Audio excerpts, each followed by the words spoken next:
हमारे जिला में ही एक डीएम साहब थे, एसपी साहब को प्रेग्नेंट कर दिए। लेकिन सारे ऑफिसर से रिक्वेस्ट करता हूँ, बाबू सोना को छोड़ के काम में लग जाओ। जो आपकी अर्धांगिनी है, सभी से रिक्वेस्ट कर रहे हैं, जो भी पढ़ने वाले छात्र हैं, जो भी प्रिपरेशन कर रहे हैं यूपीएससी का या अन्य एग्जाम का, या कोई भी उनको लगता है कि देश सेवा जैसे भी कर सकते, ऐसे ऑफिसरों से हाथ जोड़ के रिक्वेस्ट है, मरोगे तो कुछ नहीं ले जाओगे, वैसे ही मरोगे जैसे सब मरते हैं। सबको मिट्टी मिट्टी होना है, कोई आगे कोई पीछे। ये मेरा अपील है सभी से। क्या आत्मा तुम्हारी कैसी है? मर गए है आत्मा, गवाही देती है। कैसे उस कुर्सी पर बैठते हो, शर्म नहीं आती है? युवा की रीढ़ की हड्डी को तोड़ रहे हो।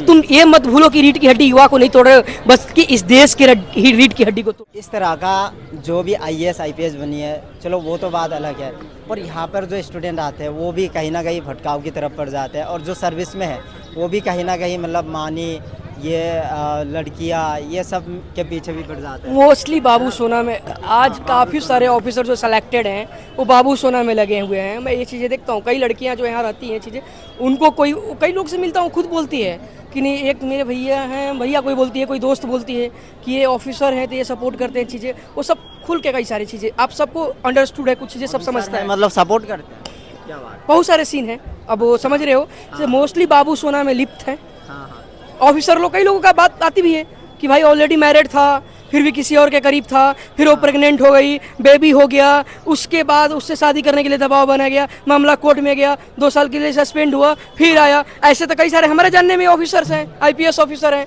आईएएस ऑफिसर हैं। भाई साहब, देश में हमारे जिला में ही एक डीएम साहब थे, एसपी साहब को प्रेग्नेंट कर दिए। तो ऐसे मामला तो बहुत होगा। तो ये जो सर्विस में है वो सर्विस का फायदा नैतिकता, पता नहीं पावर का, पद का, सर्विस का ऐसे फायदा लग रहा है। आईएएस बनना मतलब भगवान अपने आप को समझने लगते हैं, जिसका मन उसका एक्सप्लॉइटेशन करना, उसके साथ गलत करना। भाई साहब तो कहते हैं आईएएस आईपीएस या फिर जो सिविल सर्वेंट बनते हैं वो तो जनता का वो होता है, नौकर होता है, जनता के लिए काम करेंगे। नहीं भैया, सबसे बड़का मालिक बन के बैठते हैं। हम लोग देख नहीं रहे हैं, हम लोग खुद नहीं वहाँ जा रहे हैं। और सबसे बड़ी बात है, आपको बता दूं कि कई लोग, अभी मैं आपके चैनल पर इंटरव्यू दे रहा हूँ, कई सारे वीडियो वायरल, कई लोग इधर उधर से मैसेज करा रहे हैं, इन लोग वो अलग नज़र से देख रहे हैं, कुछ लोग धमकियाँ तक। सच में जान को खतरा है, क्योंकि हम सच क्या भी आ रहा है, बिल्कुल सच। धमकी कौन दे रहा है? कुछ लोग हैं, अब तो देखते हैं कि हो सकता है कि वो ऐसे फर्जी भी मजाक कर रहे हों, बट मुझे पता है, खुद पर विश्वास है और बाकी ऊपर वाला पर विश्वास है, और मैं सच बोलता रहूँगा, अंतिम सांस तक सच के लिए लड़ूंगा, क्योंकि सच्चाई ही मेरा सब कुछ है, मेरे लिए और दूसरा कुछ नहीं है। लेकिन सारे ऑफिसर से रिक्वेस्ट करता हूँ, बाबू सोना को छोड़ के काम में लग जाओ। जो आपकी अर्धांगिनी है, जिससे आपकी शादी हुई है, वहीं रहो, उन्हीं के साथ रहो। तो सुना है अभी आप लोग भूख हड़ताल भी करने जा रहे हैं, तो ये किस लिए?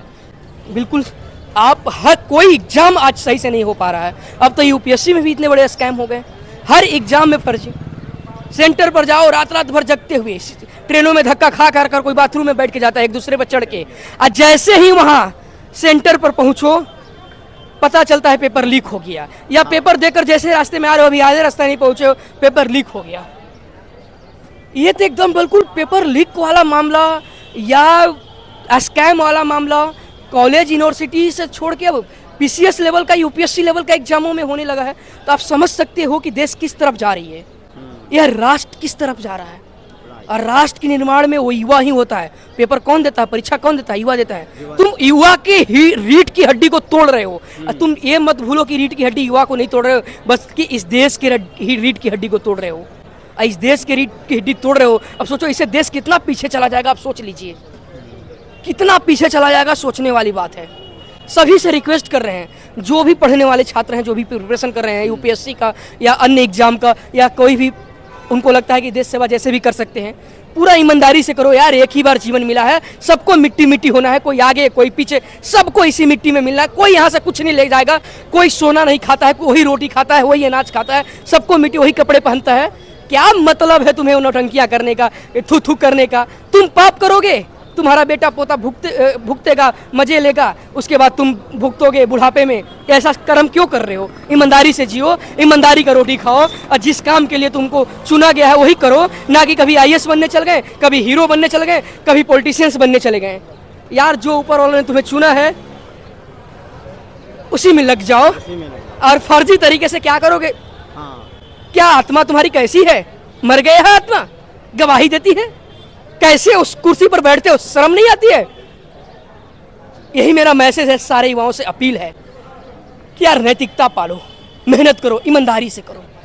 कभी जाओ खेतों में, किसानों को देखो कितना मेहनत करता है, मजदूरी मेहनत करता है। कभी जाओ मजदूरों को देखो कितना मेहनत करते हो। उनके हक को तुम मत मारो। मिड डे मील के बच्चों के हक का एक मैडम मार ली थी, 8x6 के कमरे में है, झारखंड आई है सब, पूजा सिंह। पूजा सिंह का, हाँ। क्या यार, तुम्हें मिड डे मील खाने की पड़ी थी? आ जाती मेरे, मैं तुम्हारे घर अच्छा से खाना बनवा के खिलाता, मेरी माँ बना के खिलाती। ऐसे ऑफिसरों से हाथ जोड़ के रिक्वेस्ट है, मरोगे तो कुछ नहीं ले जाओगे, वैसे ही मरोगे जैसे सब मरते हैं। सबको मिट्टी मिट्टी होना है, कोई आगे कोई पीछे। ये मेरा अपील है सभी से, ईमानदारी से जी लो। और ईमानदारी, हर सिस्टम ही पूरा ऊपर से लेकर नीचे तक घून लगी हुई है। सब लोगों को वो चार्मिंग चाहिए, वो चीज़ें चाहिए, दिखावटीपन चाहिए, नौटंकियाँ चाहिए। सभी से रिक्वेस्ट है, जो डिजर्विंग है, जेन्यून है, उनको सिस्टम में आने दो, फर्जी लोगों को मत आने दो। इसमें यूपीएससी हो, स्कैम या एनटीए वाला, नीट हो और नेट जेआरएफ हो, कोई भी हो, ये छोटे मोटे लोग नहीं करते हैं, इसमें बड़े बड़े लोग होते हैं। ये बातें मैं बार बार इसीलिए बोलता हूँ, क्योंकि मैं डरता नहीं हूँ। मेरा जो कर्म है, जितने दिन मेरी सांसें हैं, ईमानदारी से अभी तक जिया हूँ। जाकर मेरा सर्च करा लेना, सर्वे करा लेना जी। चलिए ठीक है, आपको बहुत बहुत धन्यवाद।